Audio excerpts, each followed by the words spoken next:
There's a popular phrase in Hollywood you've probably heard a time or two, likely in reference to superhero movies. That phrase is going the way of the Western. This means, of course, that a certain film genre will soon be no more, that a genre will go from being box office king to a tired and dusty relic of a bygone era, banished to the slush pile and occasional WatchMojo.com top 10 biggest box office bombs of the year list.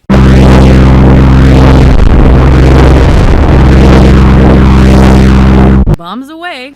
To go the way of the Western is to fade away, slowly, into maybe reverence, but more likely, obscurity. And yet, a part of me has been spending some time wondering lately, is this phrase an anachronism? Or will it be eventually? Is the Western still a lost cause, or can it return? And if so, what would it take? Before getting into a potential resurrection of Westerns, I should probably spend some time focusing on the death of Westerns. There are already a lot of great videos about this out there, in particular Why the Western Genre Perished by Cynical Historian. Because of this, I won't spend too much time on the Western death. To be short, the Western genre is generally considered to have died with the 1980 film Heaven's Gate, directed by Michael Cimino. Heaven's Gate also helped destroy the traditional Hollywood epic due to its abysmal box office performance, high price tag, and, at the time, less than stellar reviews. Heaven's Gate has gotten more of a positive reappraisal in recent years, but it still gets a lot of fingers pointed at it for sending the Western the way of the Western. Of course, Heaven's Gate wasn't quite the end. Wildly successful flicks like Dances with Wolves were yet to come, but this was a rare event film, whereas Westerns had previously been a dime a dozen box office successes. More recently, modern attempts at bringing back the Western were stifled with the release of critical and box office studs like Jonah Hex, The Dark Tower, Aliens vs. Cowboys, and The Lone Ranger. And yet, as is the case with most Hollywood genres, the big budget flops don't tell the whole story. All three of these titles were attempts at building big tempo blockbusters in the model of something similar to the current superhero or regular action genres. This is, for anyone familiar with or fond of Westerns, the complete antithesis of what makes Westerns appealing or successful. Well, I guess they have it coming. We all have it coming, kid. At its very core, the Western is alluring because it represents something finite, something with an end. The traditional Western is not something with long running legs that can be expanded into a series with ever-increasing stakes and budget. Instead, the key to successful Westerns is found not under a pile of money, but, surprise, artistic merit. For every The Lone Ranger, there was a Hell or High Water, or a Hostiles, or The Harder They Fall. And, yeah, there's also these.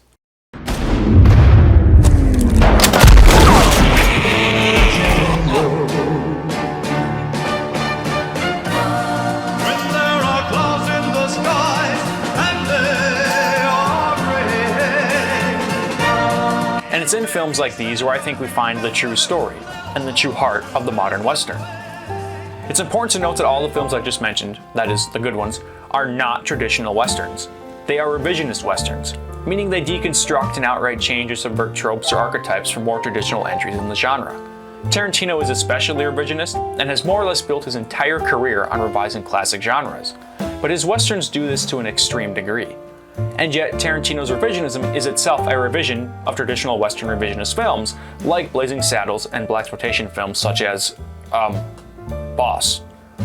In short, the only successful Western films of the past 2 decades or so have been Westerns which perform a post-mortem on the genre, and not necessarily Western blends like Cowboys vs. Aliens, Jonah Hex, or Wild Wild West. These films show that the bigger and wilder you go, the more you lose. And while Tarantino's Westerns are big in the sense that they feel big and epic, they are not big in the tentpole action sense of the word major studios have tried to make Westerns. Even more traditional Westerns financed by major studios still try to get that big energy and suffer for it, like the 2016 remake of The Magnificent Seven. Throughout the 2010s, Hollywood tried to blockbusterize the Western, and it just hasn't worked for any genre that isn't meant to be a blockbuster, actually. A similar attempt to blockbusterize King Arthur has been made several times, most recently and maybe most embarrassingly by Guy Ritchie in 2017 with his Legend of the Sword film, which, while not a really terrible movie, was still a massive failure from a critical and financial standpoint, and an even larger failure when taking into consideration the fact that it was supposed to kickstart a King Arthur cinematic universe, which, for the record, I think could actually be pretty cool, but the cinematic universe route isn't really the way to go for a King Arthur film adaptation series. Just like King Arthur, the Western has only really been successful when it's being butchered. The last time Arthur really kicked ass on the big screen was John Boorman's Excalibur, and every successful outing of the character has either been on television or through some sort of revision or satire, like, say, Shrek the Third. Didn't you ever wish you could be something else? But what is this? Why the similarity? Because in order for a genre to stand the test of time, it has to change.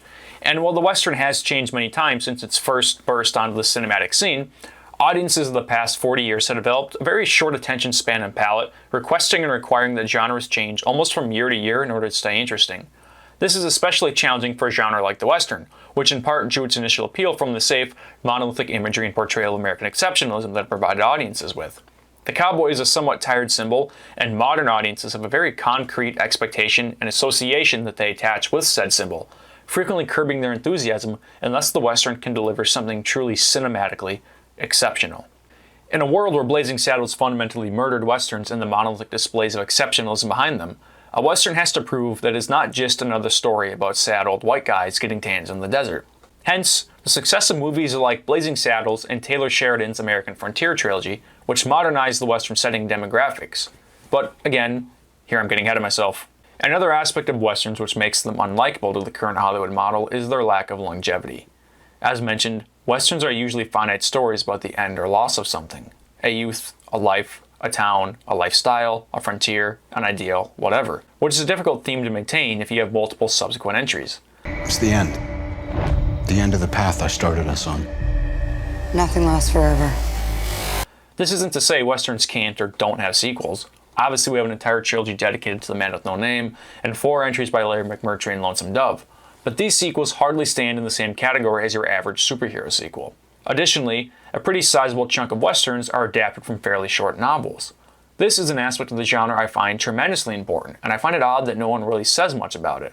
More than any other, I think the Western lends itself perfectly to adaptation, due to the content, pacing, and plot structure typically present in both Western novels and in Western films, particularly in the often slow pacing, character-driven action, and monolithic setting.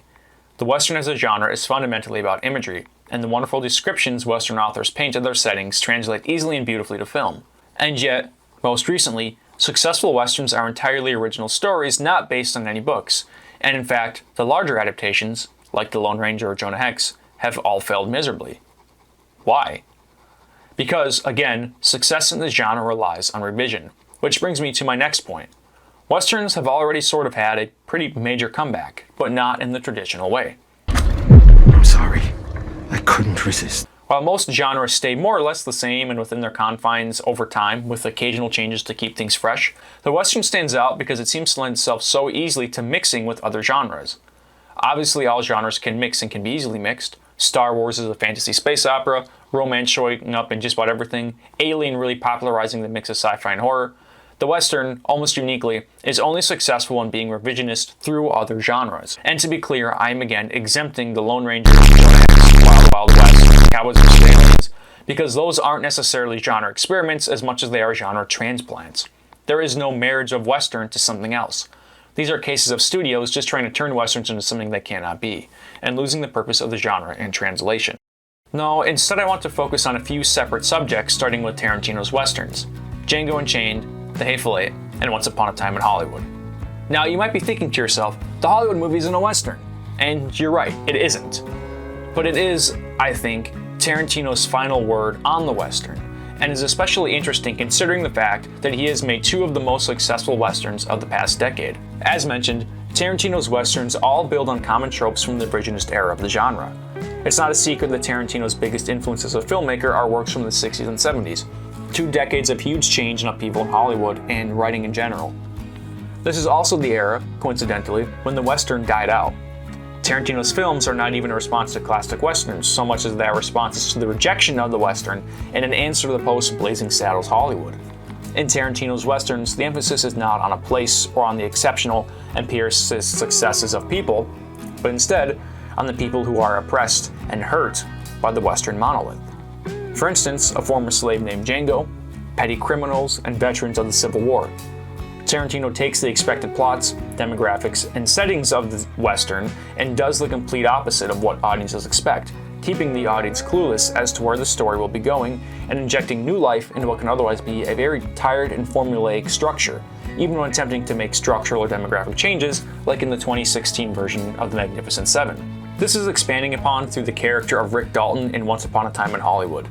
Dalton builds his success and early career with the traditional and formulaic Western film and serial, but like the genre, quickly finds himself drowning as the genre enters the decade of the 60s. Dalton ages with the genre and has to change everything about how he views himself as an actor in order to survive those changes. Fuck was that? Jesus Christ! Fuck! Shit. Damn it, Rick. Fucking lines! Embarrass yourself like that in front of all the goddamn people! This type of modernizing an autopsy is significantly different than 3 films by another exceptional filmmaker, Taylor Sheridan. Now, of all the directors and films I'll be covering here, I think that Sheridan is single-handedly the most responsible for the minor return of popularity westerns are facing, and could be facing in the future. If you know, you know, but if you don't know, Sheridan is the writer behind the enormously popular show Yellowstone, which, for the first time in a long time, has put a western or western character other than Clint Eastwood from The Good, the Bad, and the Ugly back into the cultural zeitgeist.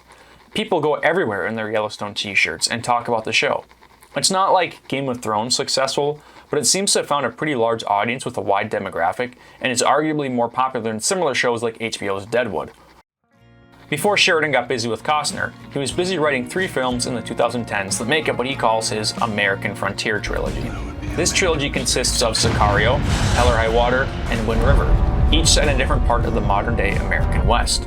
Sicario covers the border of Mexico and the drug trade, Hell or High Water is a classic crime drama set in Texas, and Wind River, probably the best of the 3, covers modern Wyoming and the plight of Native Americans living on reservations. Like Tarantino's films, Sheridan shifted the demographics of the Western to focus less on the stoic cowboy and instead on the oppressed and marginalized surrounding the cowboy. Because they're set in modern times, Sheridan's films don't get into discourse about the struggles of American expansion and exceptionalism on the Western frontier, but instead, the legacy of it. The main characters of Sicario are a female law agent and Mexican lawman turned assassin.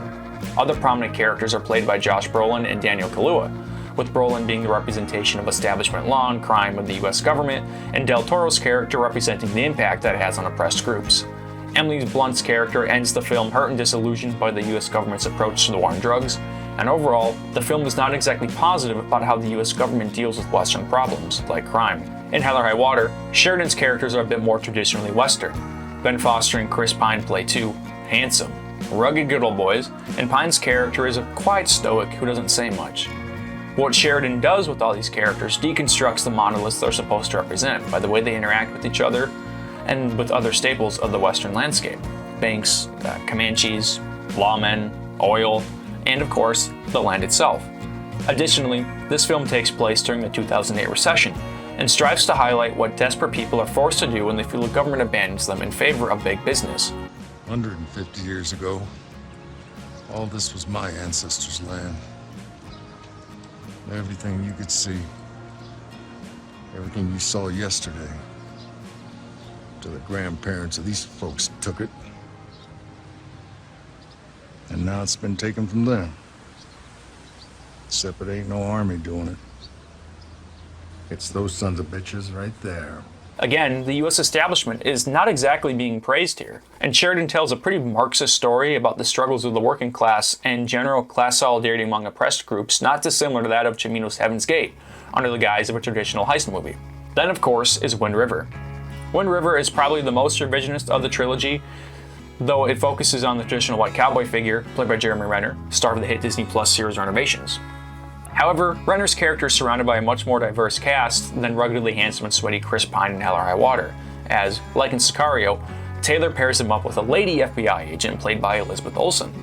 Renner's best friends in the film are an indigenous sheriff played by the always wonderful Graham Greene, and a grieving father played by Gil Birmingham. The film most explicitly highlights and critiques the impact of Western settlement and expansion by focusing on impoverished Native communities, and, surprise, like its 2 predecessors, is pretty critical of how the US government treats minority or lower class groups. The entire point of this film is to draw attention to the huge numbers of neglected, missing and murdered indigenous women and girls there are in America, and how little the government does to help them. It focuses on the long-lasting generational trauma of Western expansion, and is, in general, one of the most gut-wrenching and emotional films that I think I've ever seen. The big trend across these films is the focus on how traditional archetypes of the Western have hurt people rather than lifted or exalted them. This isn't exactly new ground for Westerns. There are plenty of classic Western films that focus on the poor, the US government being messed up, and diverse groups coming together, like The Outlaw Josie Wales or Heaven's Gate, to name a few.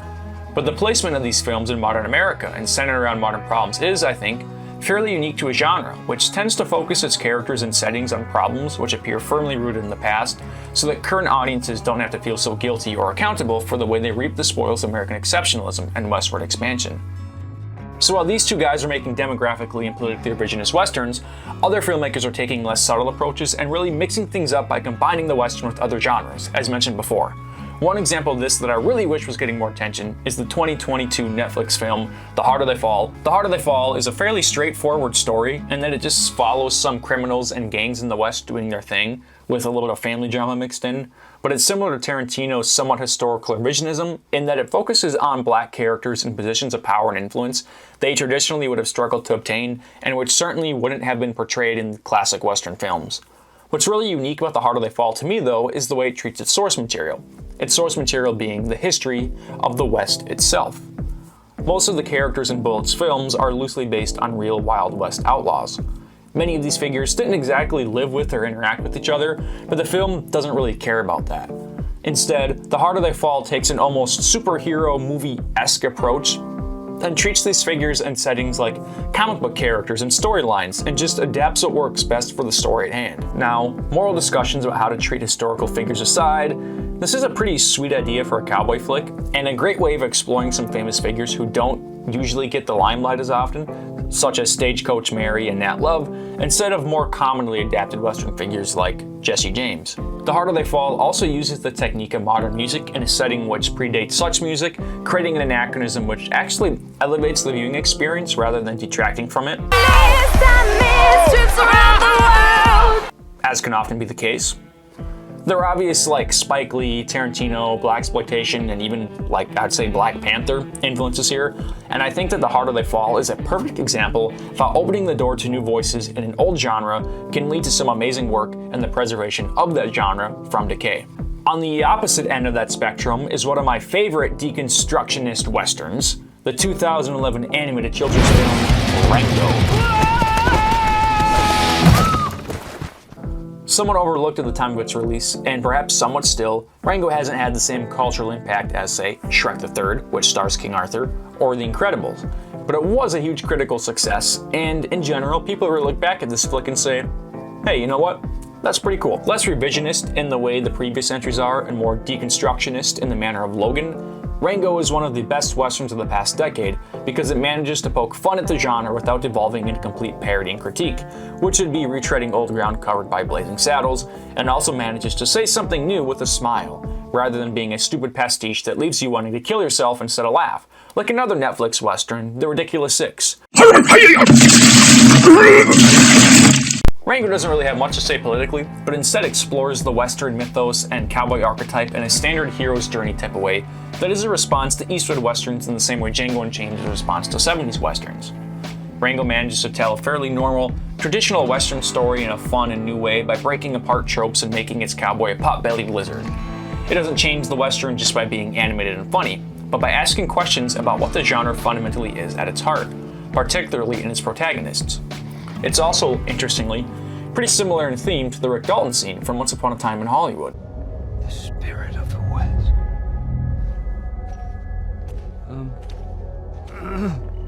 Excuse me, Mr. Spirit, sir? There's a beaut. Sometimes you gotta dig deep to find what you're looking for. Then, on the other side of things, we have wackier examples like The Mandalorian.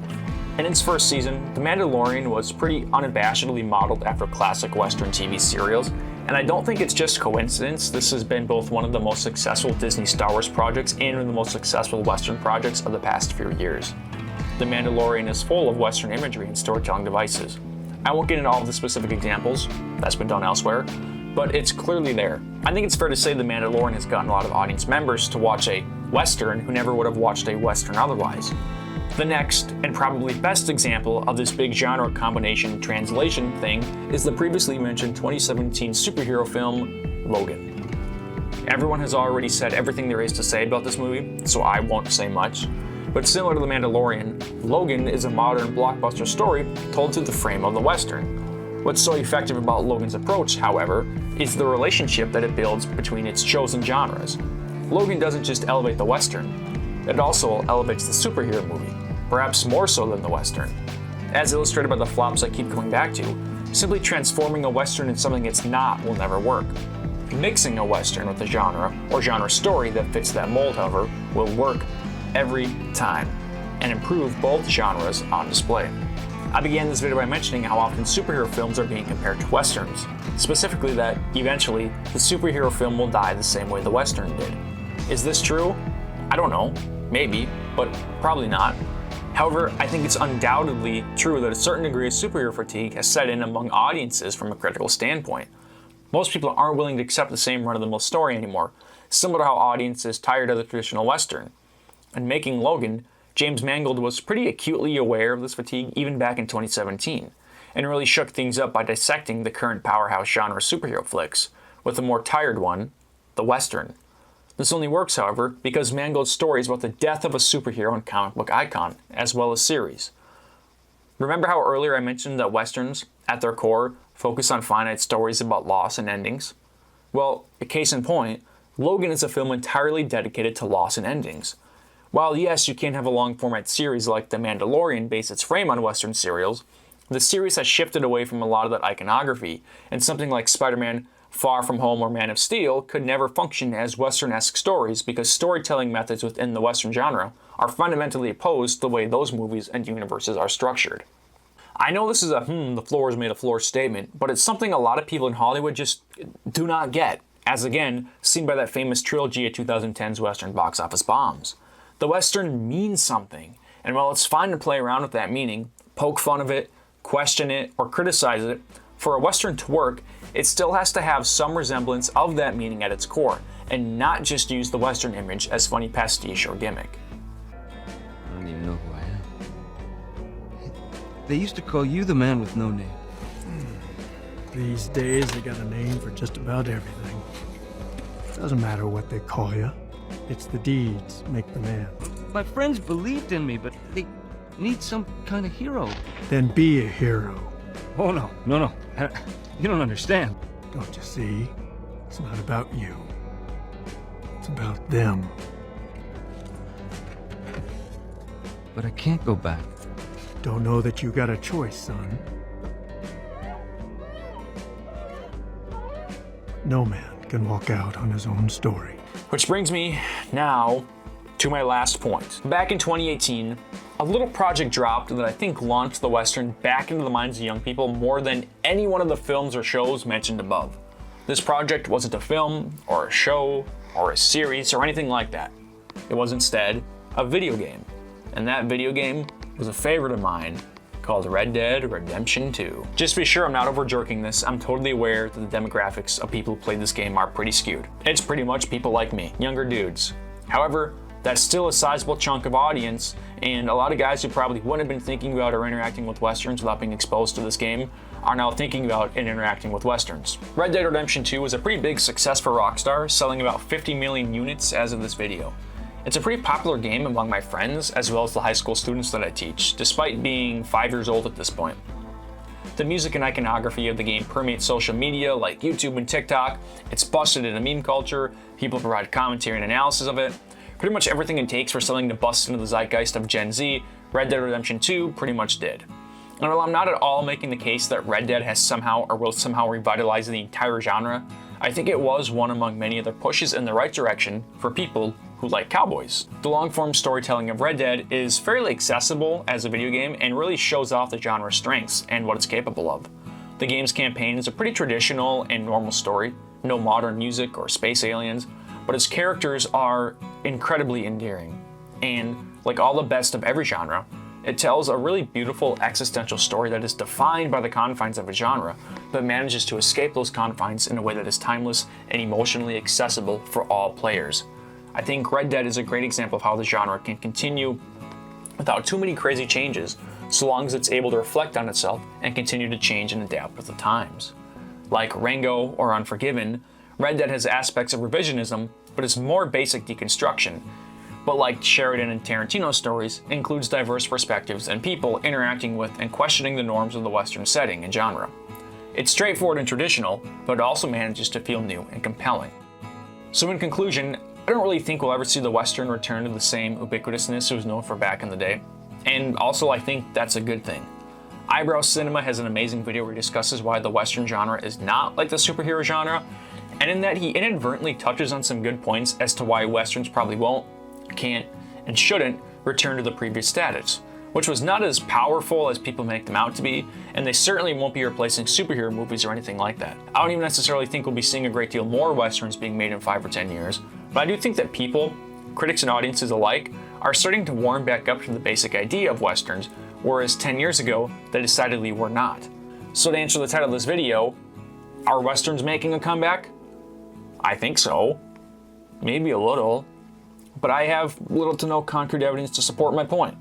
But if we're being truthful, I think that for myself and others who really care about Westerns and sweaty, sad cowboys sweating in the sun as cowboys, the genre was never really gone to begin with. A man's vision, you say?